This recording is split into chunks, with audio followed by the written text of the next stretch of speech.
Kalau ada orang pergi mau kerja, disalaminya istrinya, habis sholat duha dia di kantor. Kau batal lah. Aku sama istriku tak batal, karena aku tak bersahwat. Aku bersahwatnya sama istri orang. Di sini tak ada, ini orang baik-baik.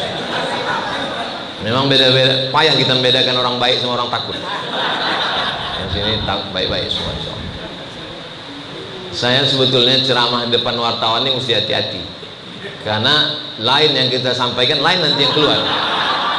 Kalau yang di luar, tapi kalau yang berintegritas ini kita, insya Allah. Tapi nggak tahu juga lah, kita tengok beritanya. Banyak minyak, Mesir lebih susah dari kita, tapi semangat bersedekahnya Mesir kok luar biasa.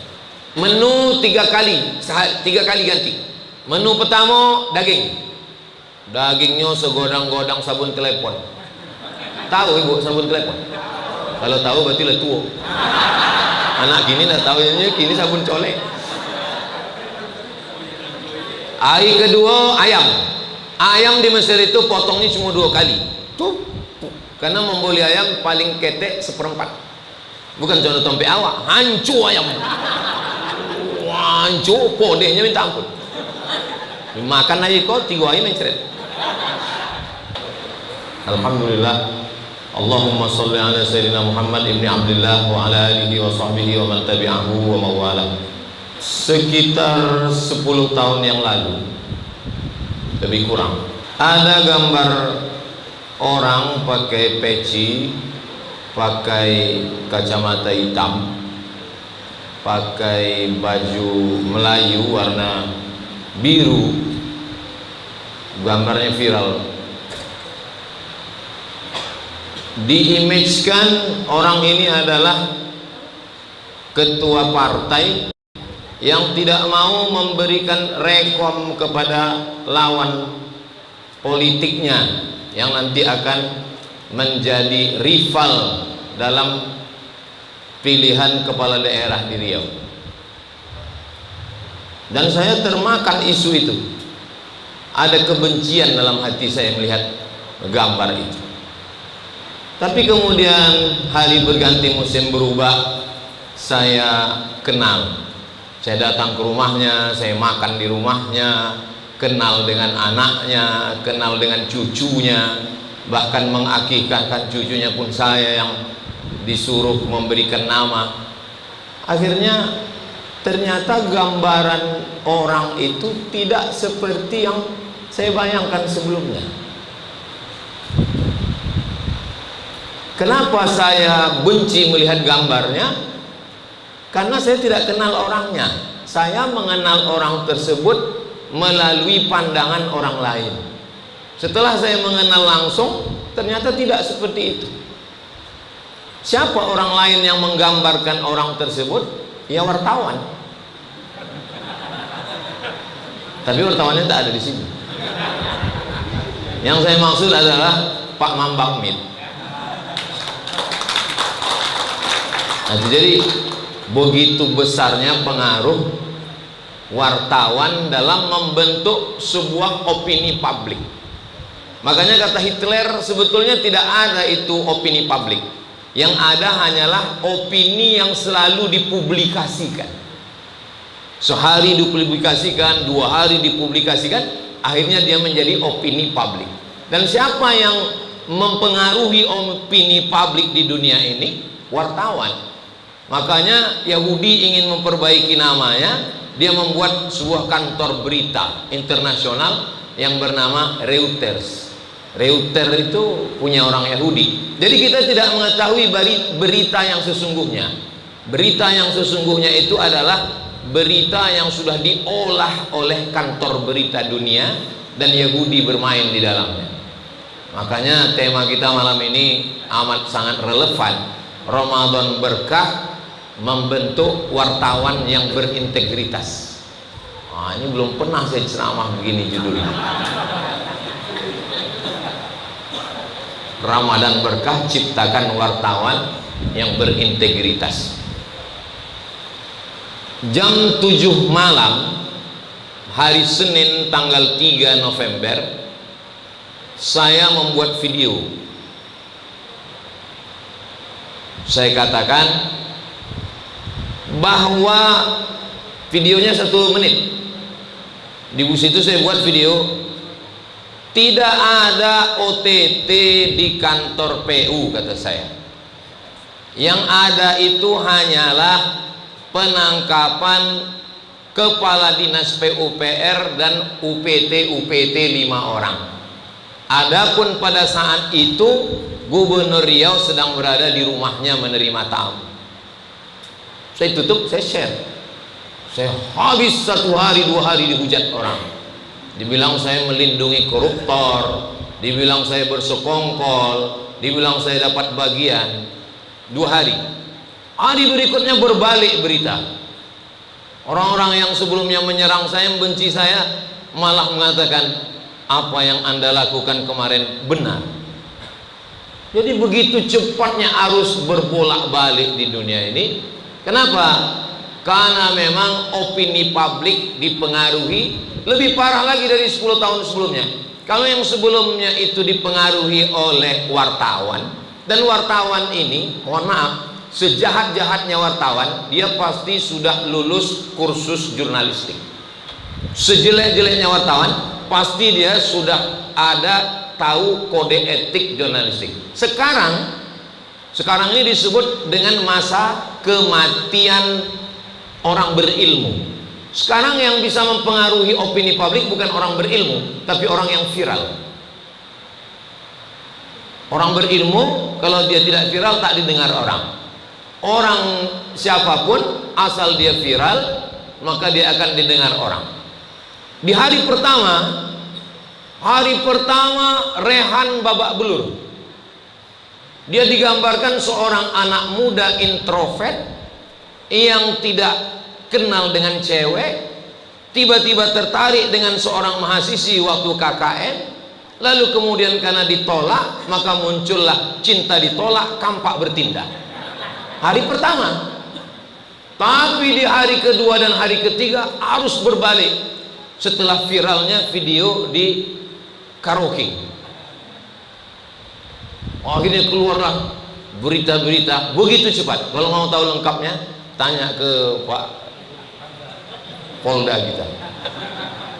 Kalau Tuhan pergi ke Kali, jangan lupa bawa kelapa muda. Kalau selalu mewakili, lama-lama bisa jadi Kapolda.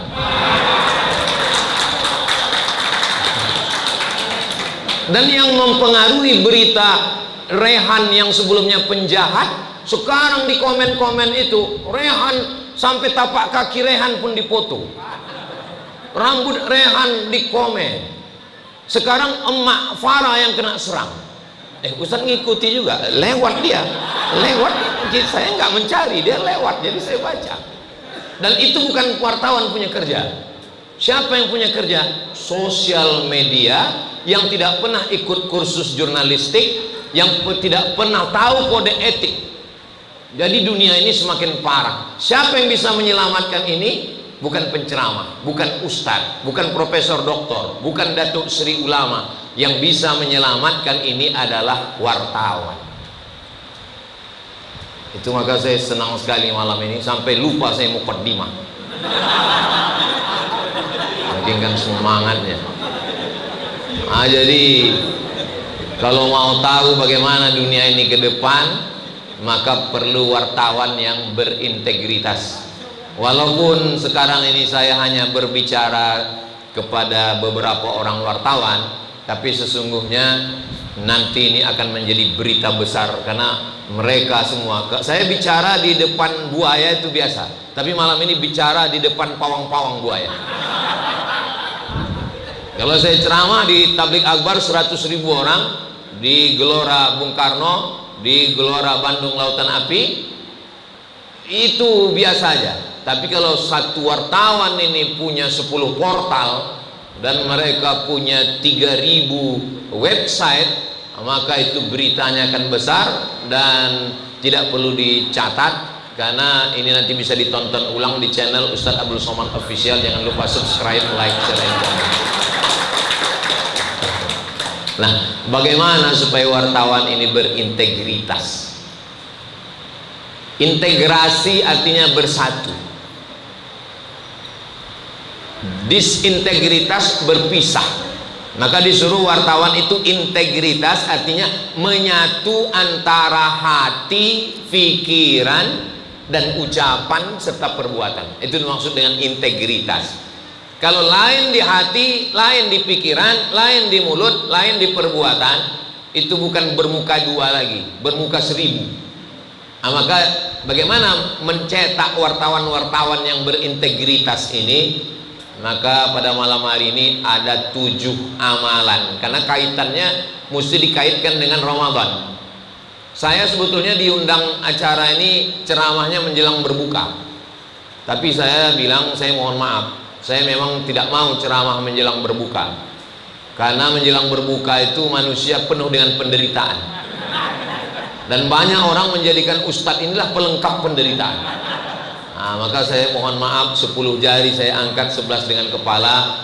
Saya bilang saya nanti datang ikut sholat maghrib isya, sholat tarawih. Banyak juga ustadz tidak mau ceramah setelah tarawih, karena dia khawatir tarawih itu 20 rakaat. Saya tahu wartawan ini 8 rakaat aja, karena mereka ini masuk mazhab efisiensi. Karena banyak yang mau mereka olah berita malam-malam.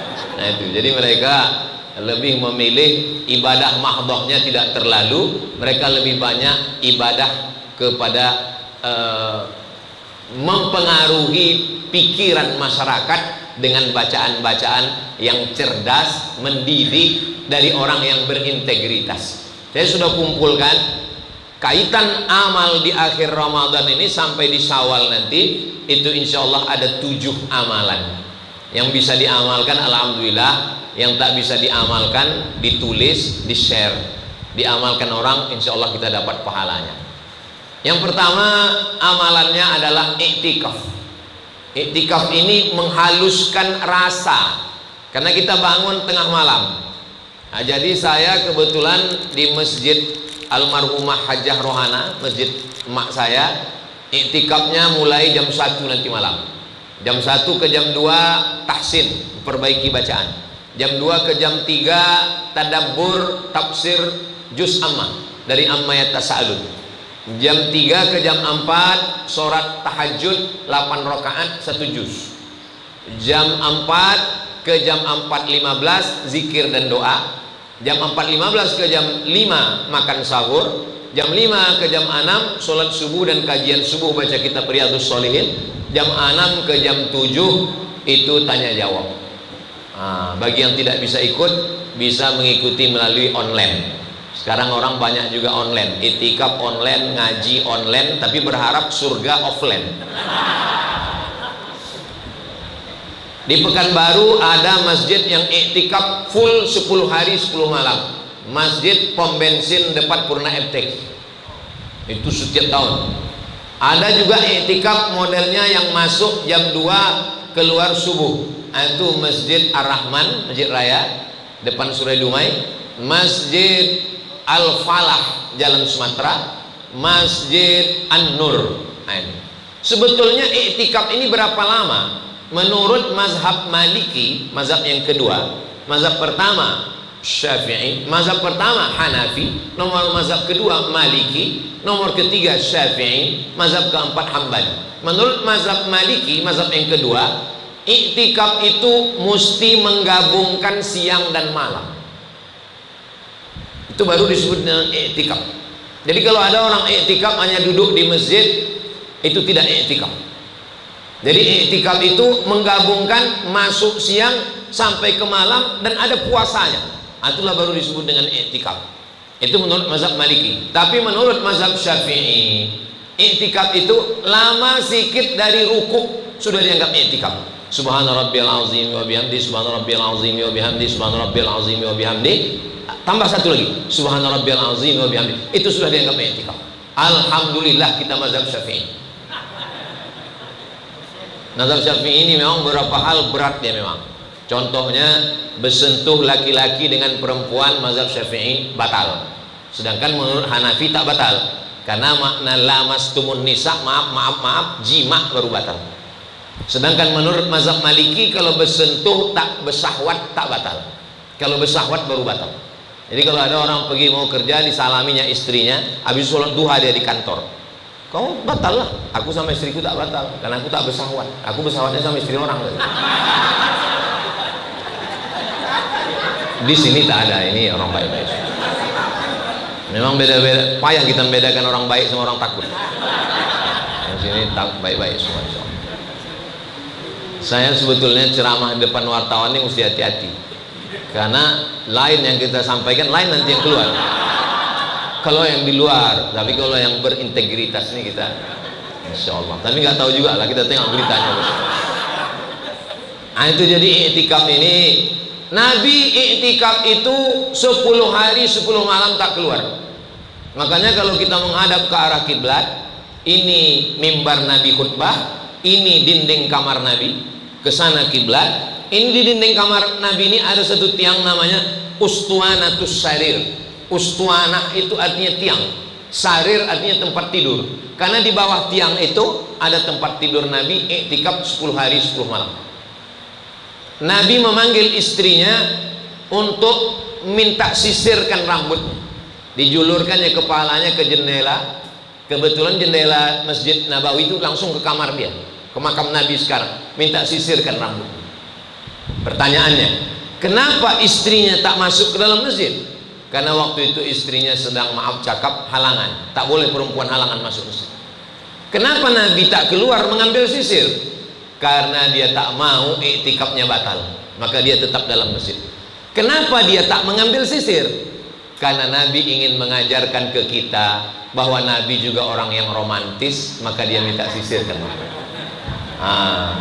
Sekarang coba bapak wartawan tanya, kapan terakhir kali rambut bapak disisirkan istri?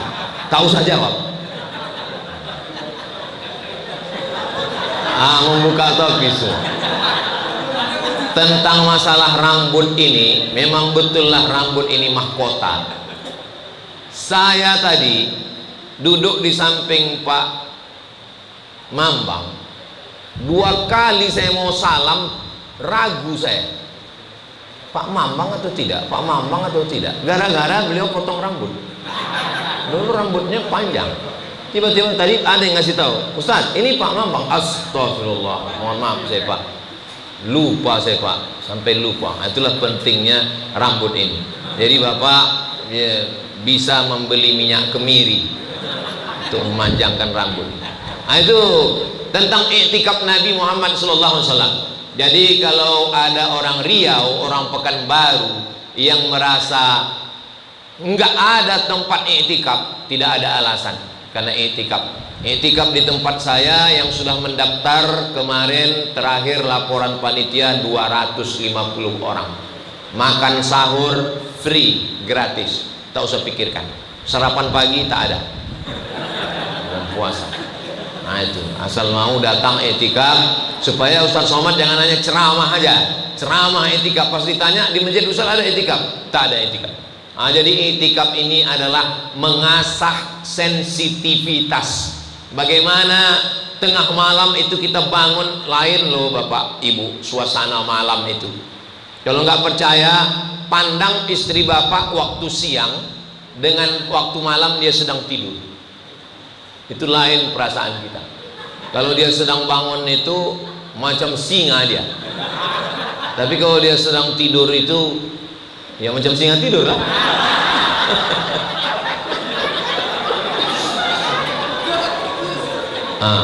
Begitu disebut ibu-ibu keluar makan. Emang hebat pengajian di wartawan. Kok tahu begini menjelang berbuka tadi kita ceramah. Itu jadi saya udah praktekkan. Bangun saya malam, saya tengoklah anak-anak saya sedang tidur. Ya Allah, inilah amanah yang dititipkan Allah. Ditengok pula istri, lain perasaan kita. Itu makanya kita disuruh bangun malam. Saya dulu diminta iktikaf di Masjid An-Nur. Ada namanya muhasabah. Jadi muhasabah itu lampu diredupkan. Diminta saya menggantikan Ustadz Dr. Mustafa Umar. Kata panitia, Ustadz nanti muhasabah. Muhasabah itu gimana? Saya bilang, usahakan jamaah ini menangis, katanya. Wah, ini yang berat ini. Aku bilang aku tak bisa, coba aja, kata dia. Saya coba lah, ya Allah, dosa kami begitu banyak. Tak ada yang menangis. Udah 5 menit gawat ini. Lama-lama karena tak ada yang menangis, menangis saya. Sedih saya bayangkan mak saya menangis saya. Habis itu saya tengok orang tuh pun ikut menangis. Pas sudah dihidupkan lampu makan sahur, saya tanya, kenapa kau menangis? Aku pun nggak tahu Pak Ustaz. Tengok Ustaz nangis, aku nangis pula.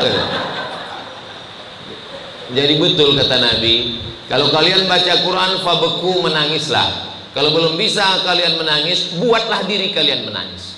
Salah satu ciri hati yang keras tak bisa menangis.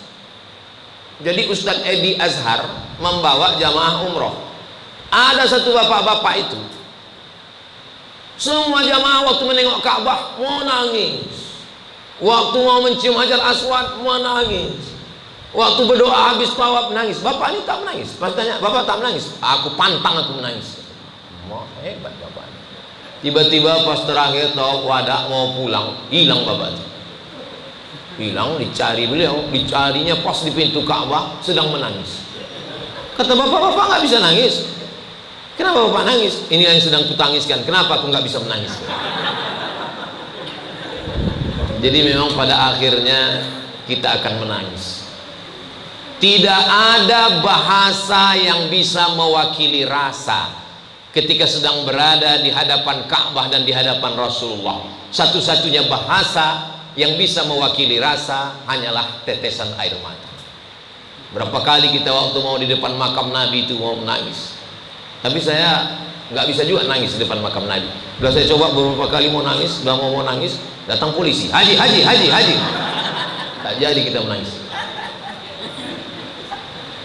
Ada saatnya, dulu saya waktu zaman haji dari Kairo naik kapal laut 2 hari 2 malam sampai di Makkah, nongkronglah di depan hotel Hilton itu mencari kerja mahasiswa, sampai akhirnya adalah anak Indonesia yang punya kenalan baik menawarkan saya kerja untuk membagi nasi kotak.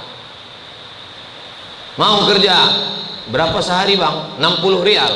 Ayolah, 60 rial kali 4.000 banyak ini. Apa kerjanya? Ngasih nasi kotak. Ayolah, rupanya yang mau dikasih nasi kotak ini 10 kloter, 3.000 orang. Sebulan saya kerja di airport. Yang ngasih kerja itu Bang Iwan.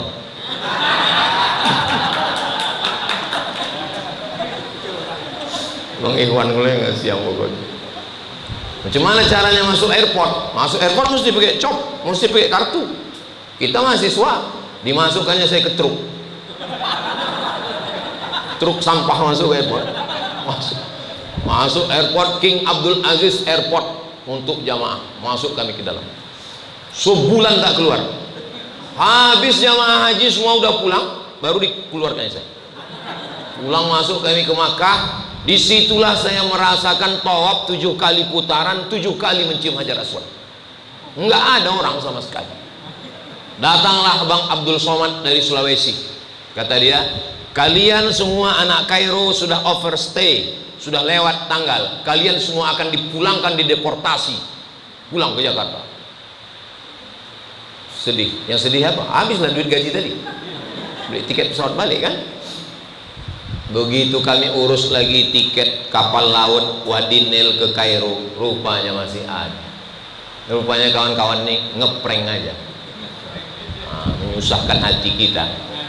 Jadi memang betul kata pepatah, orang yang sudah terbiasa dipukul ombak di empas gelombang, maka hujan lebat itu seperti gerimis aja bagi dia. Orang yang sudah terbiasa dipukul ombak di empas gelombang, karangnya tajam, angin puting beliung, maka hujan lebat itu ya macam tempias-tempias saja. Makanya kalau orang nakut-nakuti kita, ya kita agak takut juga sedikit. Tapi kita udah pernah berhadapan dengan yang berbagai hal menakutkan.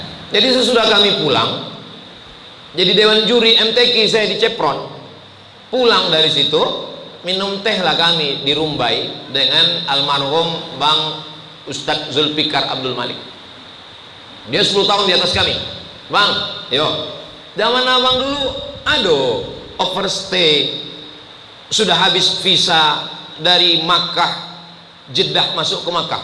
Aduh, kami ambo potong naik truk bang. Abang naik apa? Ambo naik ambulan. Jadi apa? Jadi mayat dia. Lah meninggalnya. Allah maafir lahu warhamhu. Jadi rupanya abang-abang kita ini kita membuka kartu nih bang Wan. Ditulis pula besok di harian. Nah, jadi iktikaf adalah merubah rasa melihat orang yang hidup dengan orang yang sudah dicabut Allah ruhnya tapi ditiupkan lagi di waktu malam.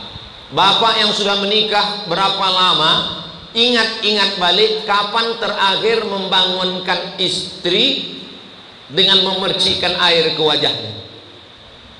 Kapan terakhir mengambil air memercikkan ke wajahnya? Wake up my honey.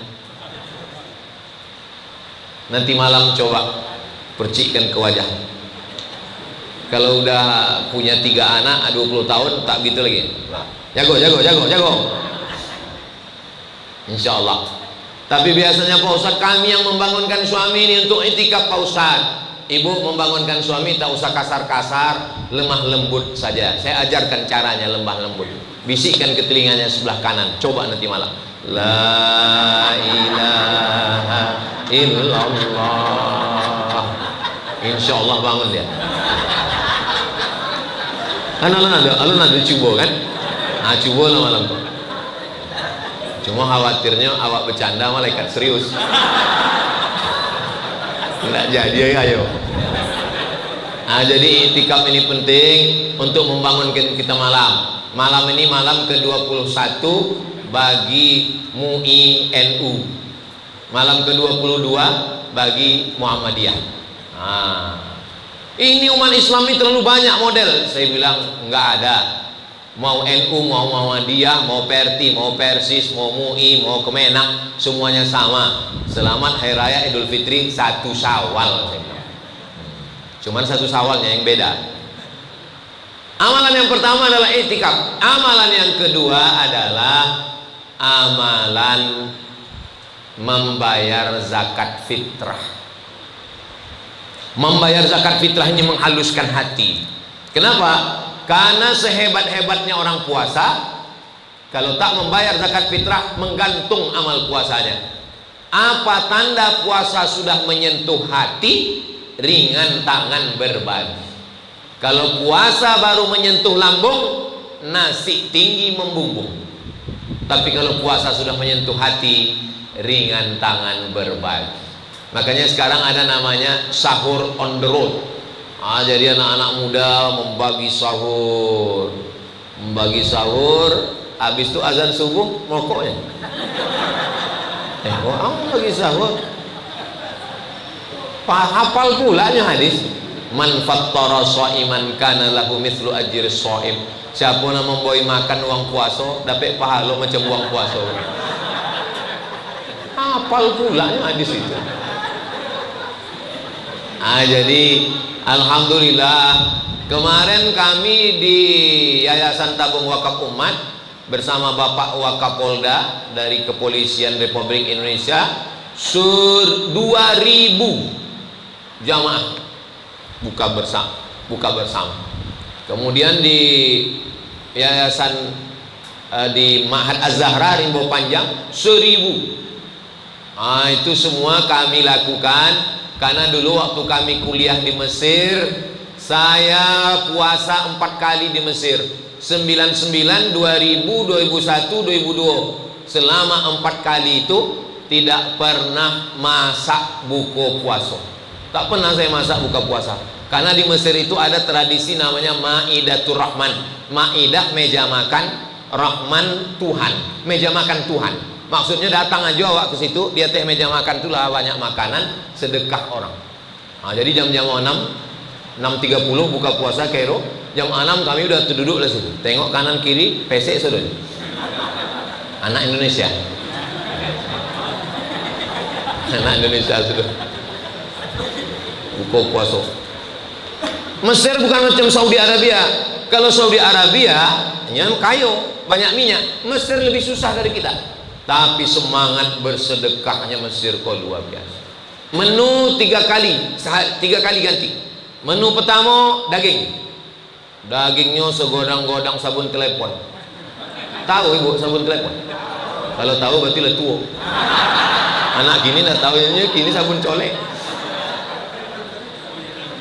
Hari kedua ayam. Ayam di Mesir itu potongnya cuma 2 kali. Tuh. Karena membeli ayam paling ketek 1/4. Bukan contoh tompe awak, hancur ayam. Wah, hancur, podenya minta ampun. Makan aja kau 3 hari mencret. Hari ketiga ikan bolti, 1 piring 1 uang. Ambo 30 hari makan di Maidatur Rahman. Bang Ikhwan jarang. Jadi kami sesudah balik ke Pekanbaru, sebagaimana kami dulu Maidatur Rahman, awak buat Maidatur Rahman. Kami pun membuat Maidatur Rahman. 100 porsi di Tenayan, di tempat saudara-saudara kita, tempat pembakaran batu. 100 porsi di Palas, 100 porsi di pesantren. Puncaknya kemarin 2000 porsi, 1000 porsi di Limbo Panjang. Itu semua untuk mengenang nostalgia masa lalu. Oleh sebab itu maka Bapak Ibu yang punya kemampuan bisa kasih sahur, bisa kasih berbuka. Tak juga mampu, nanti zakat fitrah. Zakat fitrah ini wajib dibayarkan selama 13 jam. Cuma 13 jam waktu membayar zakat fitrah. Ambo ceramah yang paling tak terasa waktu berjalan di kantor wartawan ini, karena jamnya mati. Rupanya lah setengah 10.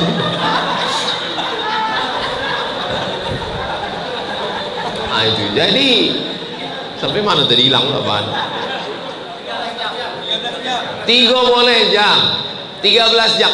Jadi waktu wajib membayar zakat fitrah itu namanya waktul wujub. Waktu wajib itu 13 jam. Dari mana cara menghitungnya? Dari mulai azan maghrib sampai khotib naik mimbar. Jadi kalau azan maghrib Pekanbaru jam 6.30, khotib naik mimbar jam 7.30, selama 13 jam itulah yang wajib membayar zakat fitrah. Apa maksudnya?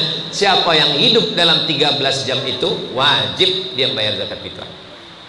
Misalnya ada bapak-bapak waktu jam 5 itu nyoi duit jam 5. Pas jam 6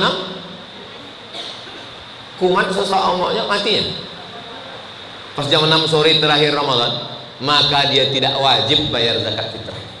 Maka siapa yang tak mau bayar zakat fitrah, matilah sebelum maghrib.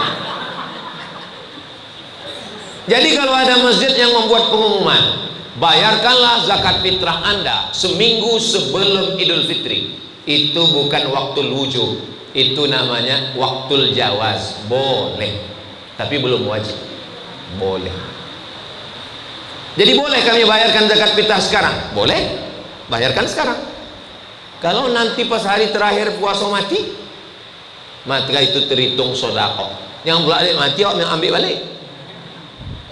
Ini tentang membayar zakat fitrah. Jadi bukti puasa kita itu diterima Allah, menyentuh dia ke tangkai jantung, tak ingin orang lain susah lapar, dibagi dalam bentuk zakat fitrah.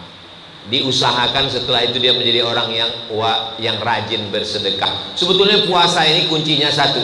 Setelah puasa ada perubahan. Suami saya itu pelitnya minta ampun Pak Ustaz, tapi setelah Ramadan ini alhamdulillah Pak Ustaz. Gimana? Baik dia? Mati Pak Ustaz. Bukan berubah. Jadi berubah, ada perubahan. Amal yang ketiga, walitukmilul iddata, sempurnakan bilangannya. Ini amalan yang ketiga, menyempurnakan bilangan Ramadan. Tidak ada Ramadan 28, tak ada Ramadan 31. Menyempurnakan maksudnya 29 atau 30. Di Pekanbaru dipasang teropong di Jalan Sudirman. Dulu di depan gedung depan Ar-Rahman dulu. Kini tak tahu tadi mana dipasang. Untuk menengok hilal anak bulan.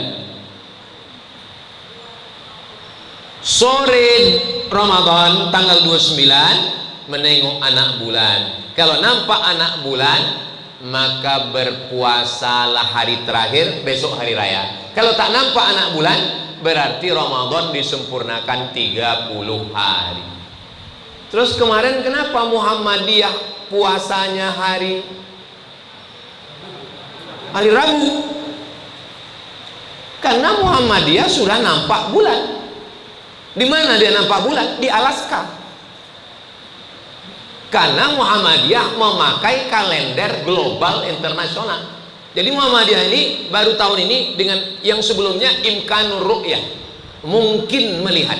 Kalau NU ru'yatul hilal, menengok hilal. Makanya kalau ada ibu yang punya suami hilal, jangan kasih dia keluar, karena dia memang sedang dicari-cari orang.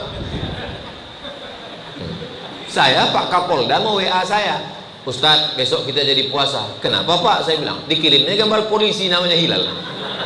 Udah kelihatan kok Ustadz gitu. Jadi kalau dikatakan kenapa Muhammadiyah kemarin puasa hari Rabu, karena Muhammadiyah sudah melihat hilal. Hilalnya di mana? Di Alaska. Apakah hilal Alaska berlaku untuk Pekanbaru? Muhammadiyah memakai kalender internasional. Asal sudah nampak hilal satu tempat, maka berlaku untuk seluruh dunia. Sedangkan NU, Perti, Persis, Al-Wasliyah, MUI, dia pakai hilal lokal. Di situ letak persimpangannya. Ini perlu saya jelaskan supaya wartawan nanti menulis dengan bahasa yang ilmiah lah, untuk menyelesaikan konflik di tengah masyarakat, bahwa semuanya melihat hilal. Hanya saja ada yang hilalnya internasional, ada yang hilalnya hilal lokal. Besok keluar judul antara hilal lokal dan hilal internasional. Saya tanya di Malaysia bagaimana? Di Malaysia Pak Ustadz ada 21 teropong dari mulai Semenanjung sampai ke Sabah Sarawak. Asal satu teropong menengok anak bulan, maka seluruh Malaysia berpuasa. Satu teropong cukup. Di Indonesia dipasang di setiap kabupaten provinsi teropong. Di Riau teropong dipasang di Jenderal Sudirman, harga teropong itu 50 juta. Sejak dibeli sampai sekarang tak pernah nampak anak bulan. Asal dipasang asap sama pucuk sawit. Ustaz kok tahu? Kawan saya di lembaga Badan Hisab dan Ruqyah, dia naik ke atas gedung itu, kebetulan dia bidangnya itu, dia dikirimnya foto. Saya tanya, nampak? Apa yang nampak? Gaji 3 boleh cair gitu. Nah, itu amal yang ketiga. Kenapa Ramadan tidak pakai bulan Januari, Februari? Kalau pakai Februari, Januari kan kita tak perlu bersilang pendapat ini. Disitulah hikmahnya. Seandainya Ramadan dibuat bulan Januari, maka seumur hidup Ramadan itu musim dingin. Seandainya Ramadan itu dibuat bulan Agustus, maka seumur hidup Ramadan itu musim panas. Maka dibuatlah Ramadan itu di bulan Muharram, Safar, Rabiul Awal, Qamariyah, sehingga 11 hari turun, 11 hari turun, 11 hari turun. Kebetulan nasib saya waktu ke Mesir 98, pas Ramadan bulan November musim dingin, sahur jam 5, berbuka jam 5. Memang kalau ada tuah di badan pasir digenggam menjadi intan. Pas giliran adik kelas saya bulan Agustus musim panas, sahur jam 4, berbuka jam 8. Kami kini bang sahur jam 4, berbuka jam berapa? Jam 8. Saya bilang itulah gunanya kita percaya kepada takdir baik dan takdir buruk. Saya bilang diputarkan Allah supaya orang merasakan puasa pernah musim dingin, puasa pernah musim panas, dan kita tidak merasakan itu karena kita tinggal di iklim tropis khatulistiwa. Kita semuanya rata, hanya pergeseran paling 15 menit antara subuh jam 5 kurang 15 atau jam 5 atau jam 5 lewat 5. Nah, jadi tidak terlalu panjang. Memang sudah takdir kita ditinggal di sini. Ini amalan ketiga. Amalan yang keempat, walitukabbirullah, bertakbir. Bertakbir itu menguatkan jiwa. Saya kalau sedang ketakutan, sedang cemas, bertakbir saya, Allahu Akbar. Terutama kalau kebetulan pas jadwal ceramah di hutan, di kemah sendirian. Itu untuk menghalau hantu jembalang tanah, itu bertakbir kita. Ini ruangan ini memang nampaknya biasa aja, tapi kalau ke Siko jam 2 boleh malam, mati lampu, menengok lubang itu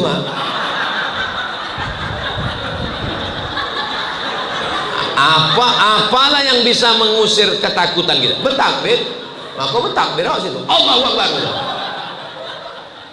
Jadi takbir itu menghilangkan ketakutan.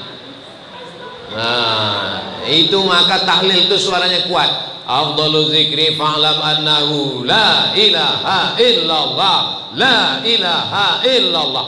Kata Syekh Abdul Wahab Asy-Sya'rani, bertahlil itu bergetar dari ujung rambut sampai ke ujung kaki. Itu maka orang tarekat Naqsabandiyah, tarekat Sattariyah, tarekat Syaziliyah, tarekat Qadiriyah, la ilaha illallah.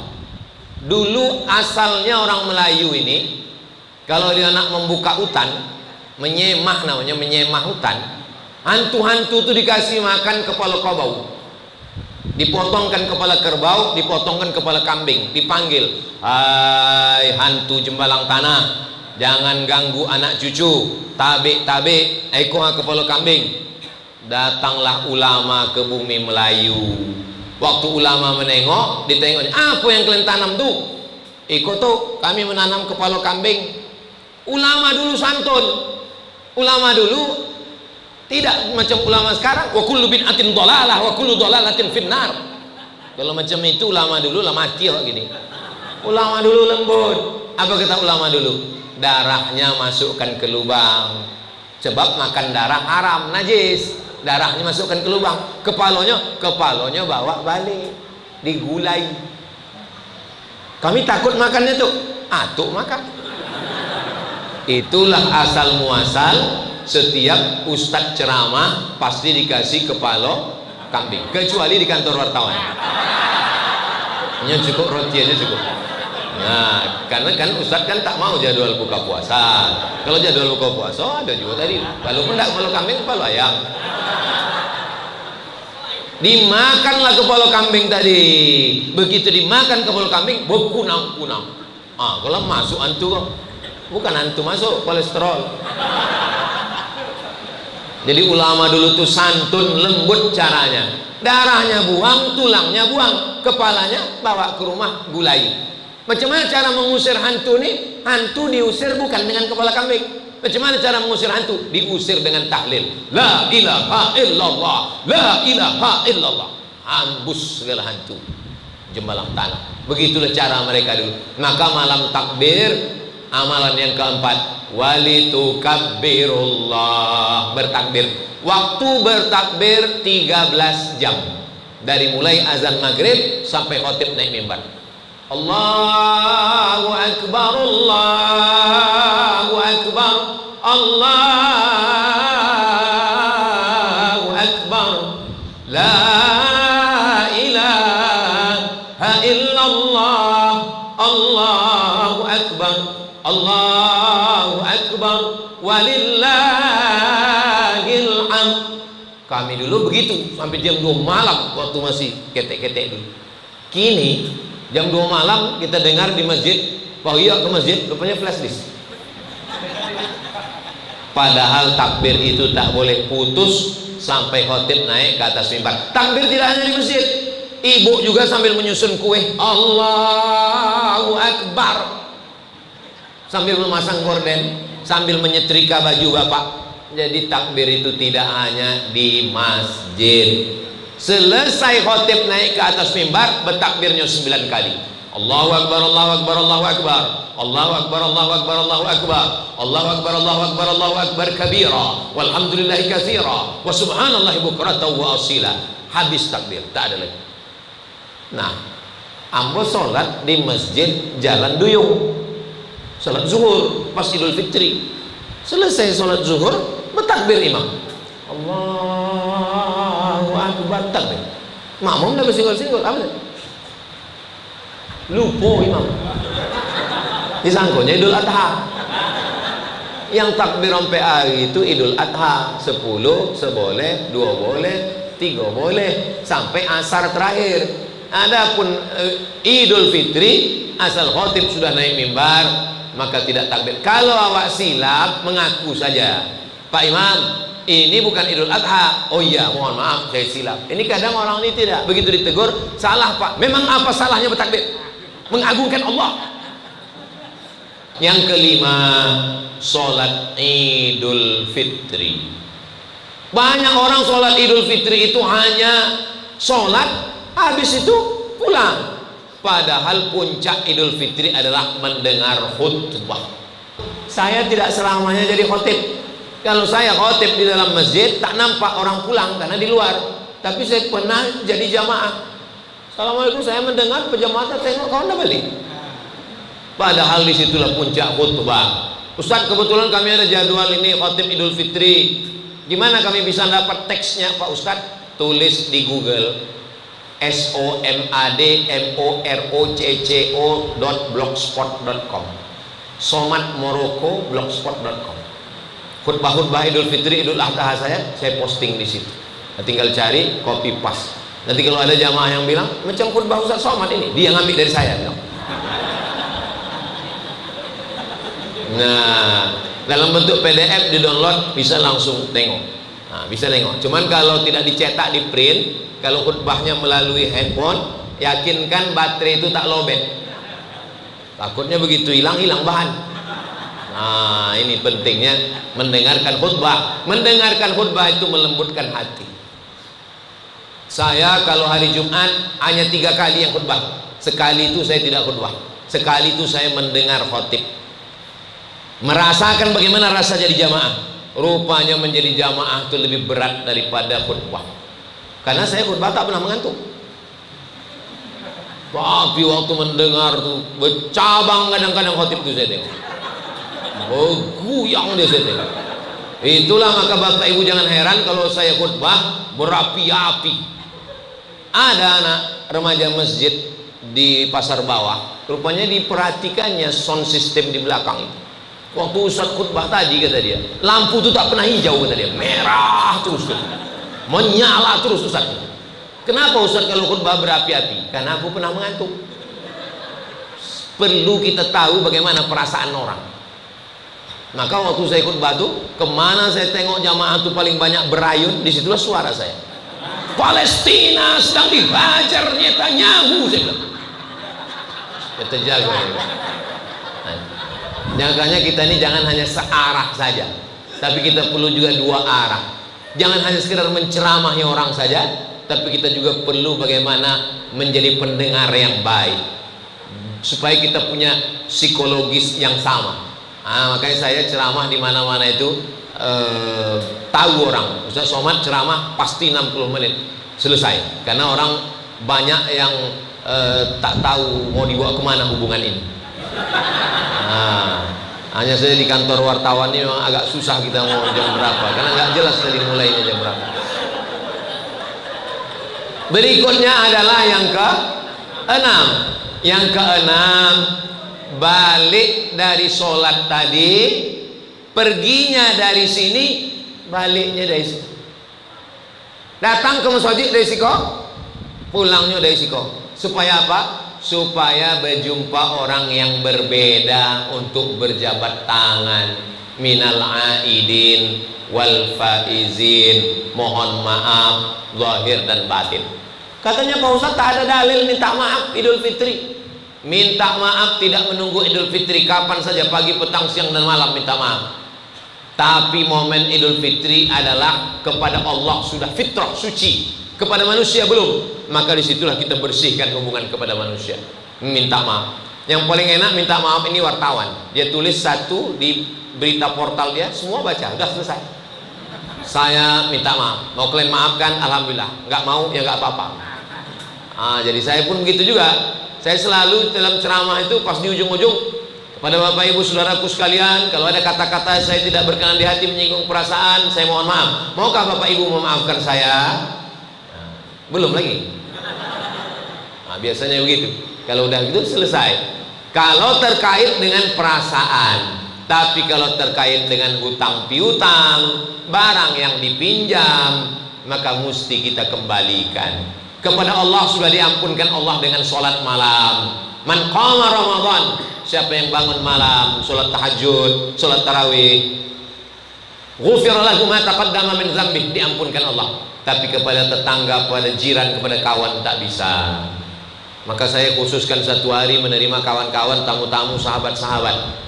Karena mertua masih ada, saya bilang ke istri saya, mumpung mereka masih ada, masih hidup, kita Idul Fitri ke Jombang. Nanti Idul Adha berbagi, baru Idul Adha saya di Rimbo Panjang. Karena saya dah tak ada lagi orang tua, ayah dah tak ada, mak dah tak ada anak yatim piatu. Kalau ada bapak ibu mau sedekah, kasih lihat saya. Dah tak ada. Maka saya bilang, apalah, iya tapi jamaah banyak, betul jamaah banyak. Nanti bisa diwakil diganti di Idul Adha. Mumpung nyawa orang tua itu masih ada, jangan nanti udah tak ada baru menyesal. Nah, jadi bapak, kalau orang tua ibu masih ada, mengalah sikit. Begitu juga dengan ibu. Kalau dua-duanya masih ada, orang tua ibu masih ada, orang tua bapak masih ada, ganti-gantian. Tahun ini ke sini, tahun ini ke sini, karena itulah yang bisa mempersatukan kita adik-beradik. Kalau sudah tak ada, macam kapal pecah, masing-masing membawa kayu sekeping ke tepian. Begitu. Lalu kemudian yang terakhir, yang ke-7. Yang ke-7 adalah puasa 6. Puasa 6 ini hadisnya sahih. Man shoma Ramadan, siapa yang puasa bulan Ramadan, summa asba'ahu sittan min Syawal, diiringi 7 hari di bulan, diiringi 6 hari, sittan 6 hari di bulan Syawal, kana kasyamid dahri, dapat pahala macam pahala puasa setahun. Boleh di awal, boleh di tengah, boleh di ujung, boleh berturut, boleh dicicil. Cuman pengalaman saya puasa 6, khutbah saya di masjid DPRD Al-Abror. Selesai khutbah, datang jamaah, Ustaz, singgah awak ke Pondok Baung. Ambo waktu itu puasa. Dalam hati saya, waktu sedang tak puasa tak ada yang ngajak. Memang besar godaan. Bapak ibu tak percaya, coba nanti. Ulama di Nusantara berhasil membentuk jamaahnya untuk melaksanakan puasa 6 ini. Saya sudah pergi ke Jawa, ke Sumatera Utara, termasuk di Kabupaten Kampar, ada hari raya 6. Ada hari raya ketupat di daerah lain. Kenapa ada 2 hari raya sekali lagi? Karena masyarakat dididik ulamanya untuk puasa 6, dan habis itu mereka hari raya sekali lagi. Hebatnya ulama dulu, amalan sunnah bisa diterapkannya ke seluruh masyarakat. Begitulah hebatnya dakwah mereka. Yang sunnah-sunnah bisa dilaksanakannya secara massal. Mandi taubat itu sunnah, mandi taubat sunat. Tapi ulama dulu di Riau, bisa seluruh orang Riau ini dibuatnya mandi taubat. Mana itu? Beli mau itu mandi taubat. Sehari sebelum berpuasa, supaya bersih dari dosa, mandi taubat, belimau namanya. Kenapa disebut belimau? Ya karena pakai limau. Kalau pakai jeruk, berjeruk lah. Saya masuk ke suku Talang Mama, 3 hari 3 malam kami di dalam. Kami tengok macam mana orang itu mandi, pakai limau. Diambil limau, ada asam-asam tumbuh, digosokkan ke badan. Rupanya itulah yang ada di iklan di TV. Gunakanlah jeruk nipis untuk menghilangkan molekul-molekul yang mengkristal daki. Apa lupa ya menyebut daki? Dibilangnya molekul-molekul yang mengkristal menutupi permukaan kulit Anda. Daki lah itu, apa lagi? Sama macam kita membersihkan ikan emas, pakai limau kan? Pakai limau, pakai asam potong, dikasih garam kasar, hilanglah lemak-lemaknya itu. Nah, itulah maka bagus mandi pakai limau itu. Kenapa mesti di sungai? Karena orang Melayu tinggalnya di sungai. Paling tinggi atas Sungai Rokan, di bawah Sungai Siak, di bawah Sungai Kampar, di bawah Sungai Indragiri. 4 sungai memotong tengah Sumatera ini. Itulah bumi lancang kuning. Semua orang Melayu tinggal tepi sungai, maka disebut mandinya di sungai. Mandi belimau tepi sungai. Saya masih ingat almarhumah arwah emak saya dulu, dimasaknya itu limau nipis, limau jeruk purut, dimasak pakai daun apa yang wangi-wangi, daun pandan, lalu kemudian pakai mayang, lalu kemudian diaduk di dalam pasu tanah liat. Itu petang besok mau puasa, petang megang tuh, itu digosokkan. Cuma kita anak kecil tak tahu, rupanya itu tradisi yang baik. Mereka dulu belum ada parfum, jadi petang itu mandi belimau, wangi, maka sholat tarawih, sehingga surau sholat tarawih wangi.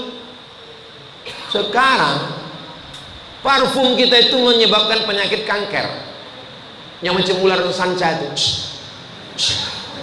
Itulah dihirup orang kanker. Tapi alhamdulillah di kantor wartawan ini nggak ada itu. Kipas aja. Ini selamat dari kanker. Bapak Ibu yang dimuliakan Allah SWT. Jadi kalau 7 amal ini kita buat, insya Allah Ramadan berkah, menciptakan wartawan yang berintegritas, insya Allah. Nah, itulah isi ceramah malam ini. Tadi saya mulai, entah jam berapa tadi mulai, tapi insya Allah lebih kurang 60 menit. Itu yang dapat saya sampaikan. Jangan kemana-mana, kita lanjutkan setelah yang satu ini.